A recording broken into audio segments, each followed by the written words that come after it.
bocca al lupo! Grazie, grazie Lupo, una bella campagna elettorale, poi in questo sono un po' rallentata, per cui non ce la faccio a fare anche il giro degli altri comuni e delle altre province d'Italia. Chiaramente solamente un saluto per fare il bocca al lupo a tutti noi, perché poi le battaglie che io comunque sto portando avanti a Roma sono le stesse che voi portate avanti nel territorio di Caserta, sono le stesse che portiamo avanti sul territorio nazionale. Noi oggi saremo a Tor Sapienza insieme a Paolo Del Vecchio in un quartiere che è diventato famoso nella cronaca romana, perché a un certo punto i cittadini di quella periferia sono scesi in strada e hanno cominciato a manifestare contro l'abbandono delle istituzioni. Quando lo hanno fatto per l'ennesimo centro, contro l'ennesimo centro per l'accoglienza degli immigrati, qualcuno della solita intelligenza ha detto che i cittadini erano razzisti.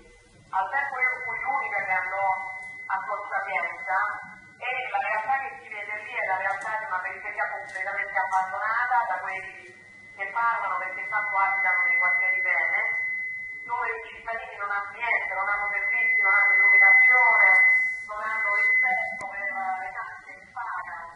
E allora oggi ci torniamo per raccontare la nostra idea di città che non devono mai avere cittadini di serie A e cittadini di serie B.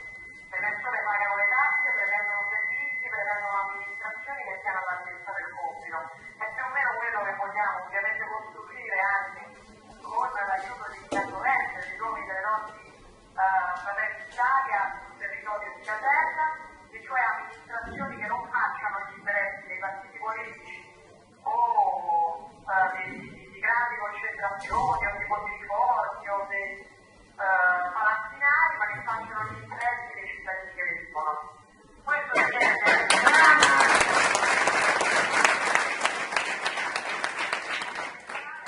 non so, a maggior ragione perché appunto insomma cerchiamo di fare tante cose insieme, ringraziando Dio a Caserta noi abbiamo una splendida classe dirigente, quindi io sono assolutamente fiduciosa del risultato del candidato sindaco e di Fratelli d'Italia, che verrò a trovarvi dopo questa campagna elettorale per festeggiare insieme. Grazie. Grazie Giorgia, una promessa, in bocca al lupo e buon lavoro! Grazie, grazie a tutti, buona giornata. Ciao!